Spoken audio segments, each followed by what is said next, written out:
Welcome to Inside the Deal. I'm Suzanne Stevens. With me today is Frank Aquila. Frank is a partner in the M&A group at Sullivan Cromwell.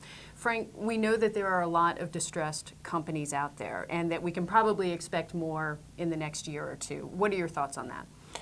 Distressed acquisitions are going to be, I think, a constant theme for the rest of this year, as they've been already so far this year, because of the fact that the economy is poor, but the economy is poor at a time when so many companies are so highly levered. A lot of corporate America has a great balance sheet, but there's a certain segment of the corporate world that has a very bad balance sheet. And a lot of that debt is coming due next year and the following year. Yeah, a lot of it is going to come due during the course of this year, but a huge amount, a staggering amount of high-yield debt, which is often called junk bonds, and other debt related to those companies are going to come due in 2010 to 2015. These are the companies that went private or levered up in 2003 to 2007. These are the companies that have leverage ratios 4 times to 10 times, sometimes even greater than that. And it's going to be, at least in this environment, very difficult to understand and see them refinancing. So if they can't refinance and they don't want to go bankrupt, the only thing really is a sale, either to avoid bankruptcy or in bankruptcy. We've been talking a lot about an increase in distressed deal activity, but I got to tell you, I'm surprised there's not been more. We have seen an increase.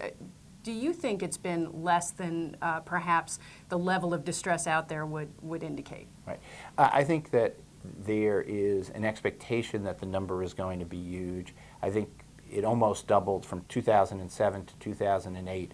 I think the number of distressed M&A deals is at least going to double this year. But again, the real issue is going to be what happens to all that debt that comes due after this year. What happens in 2010 and 2011 when the economy maybe is better but is still not roaring, and the banks and the financial institutions don't have a lot of capital to lend. I think that's when we're going to see a tremendous amount of restructurings, debt for equity swaps, and a lot of distressed acquisitions.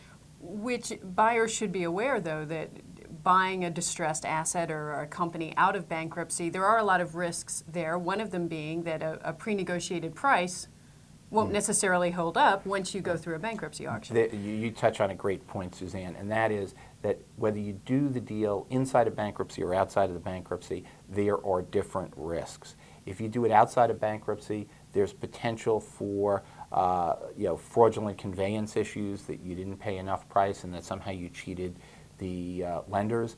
If you do it in bankruptcy, well, you agree a price and you go into, the company goes into bankruptcy, but at that point the creditors committee and everybody else rightfully tries to get the best possible price. So there's risks both ways and benefits both ways.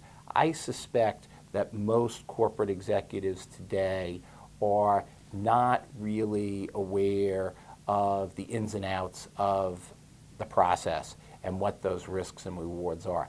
I suspect a year or two from now, most CEOs and CFOs and general counsels are really going to understand how these processes work. Frank Aquila with Sullivan Cromwell. Thanks for coming in. Thank you, Suzanne. I'm Suzanne Stevens. Thanks for watching Inside the Deal.